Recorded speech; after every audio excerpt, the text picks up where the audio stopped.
Hello viewers, welcome back to Trendy Output YouTube channel. Today I am going to show you how to make Saffola Masala Oodles. Now empty the contents of the pack.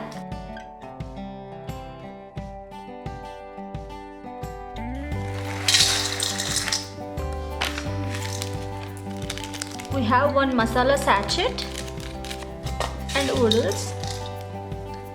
Let's get started.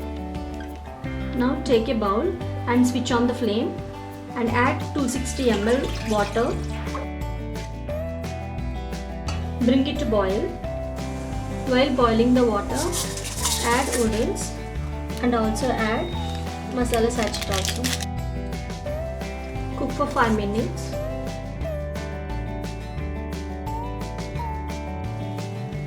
Okay, our oodles is ready. Switch off the flame when it is little soupy.